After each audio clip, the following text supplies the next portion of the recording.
Working too much may be bad for your heart. May not be paying off in terms of your health. But also to increase stress and health problems. At least, that's what we're told. But is that really true? In 17 studies that directly tested the relationship between work hours and physical health, only 7 found a link between the two. The idea intuitively makes sense, but the research doesn't back it up. So who knows what's going on?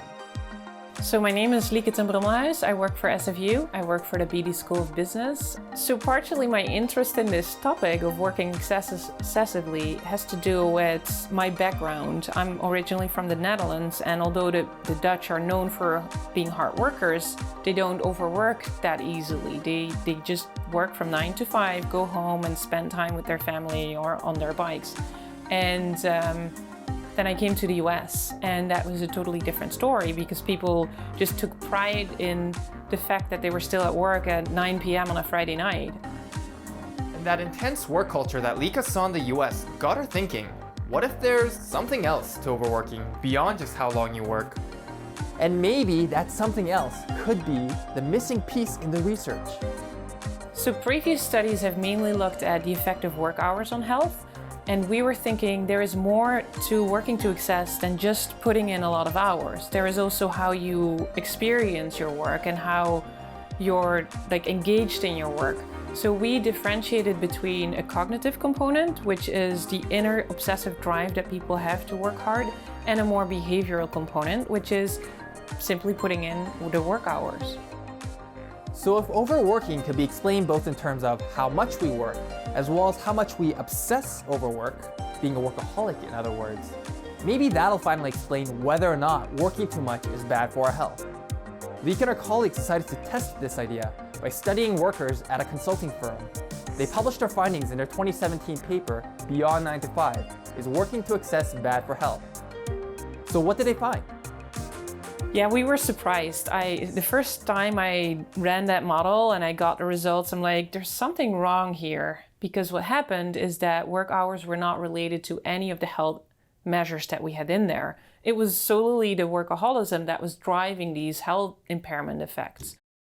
Wait, what? So the number of hours we work has no effect on our health, and it's all just in our heads? Are you serious? Well, I talked to my co-authors and I'm like, here are the results. I can't really believe it. What is going on? So we started digging. We started looking at our data, what could be a reason for this difference. And we found that subjective well-being was really the missing link here. So what happened, and this was based on research on workaholism that has already reported extensively that people who have a workaholic mentality are more likely to report a burnout, are more depressed, are generally not very happy. So we thought, let's compare the subjective well-being of people who work long hours to people who are workaholics. And that really solved the mystery. So it seems like the reason why working too much is bad for health really comes down to stress. But wait, does that mean as long as I'm not being a workaholic, I can work as long as I want without having to worry about my health? And I'll be totally fine doing 80-hour work weeks. Working long hours per se does not have to be unhealthy, but, and here is a big caveat of our study, we only have people in our sample that worked a maximum of 65 hours per week. And those people were able to disconnect from work after work and to sleep well and to feel happy in general. So if that is you, if that describes you, you work hard, but you play hard, and you feel relatively happy in general in life, then yes, your work behavior might not be unhealthy at all. But if you work much more hours, it becomes more difficult to imagine that those people can still participate in other life domains and recover and sleep well. If you work 70 or even 80 hours a week, there is not much left to do else than working. All right, so you're telling me that technically working long hours isn't bad for my health, but that's only true if I have a happy and well-balanced life. I mean, that's important, but come on, who actually has one of those? Well, since that's not happening, any other last piece of advice from you, Lieke? So what we take away from that really is to find a way for those workaholics to really detach after work, because that negative stress and that constant connectivity to work, that is what is so hard on the body. That's what what keeps the stress cycle in place. So for me personally, I am that person that needs to switch off after 8 p.m. because otherwise I'm gonna make mistakes, I'm not sleeping well, and the next day I'm even gonna work worse because I'm tired, right?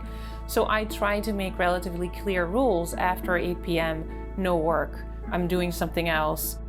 So it also helps to put things into perspective, right? So most of us don't have that indispensable jobs that we cannot take a weekend off. Like, the world will mostly keep spinning if we disconnect and unplug for an entire weekend or evening.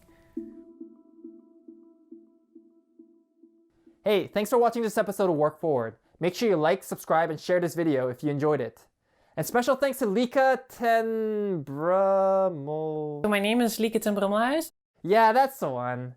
Thanks to Lieke at Simon Fraser University for helping me make this video. And here's a question for you guys. Do you consider yourself to be a workaholic? And if so, do you think it's bad for your health? Let me know down in the comments below. I'm Austin Lee, and I hope you find new ways to push your work forward.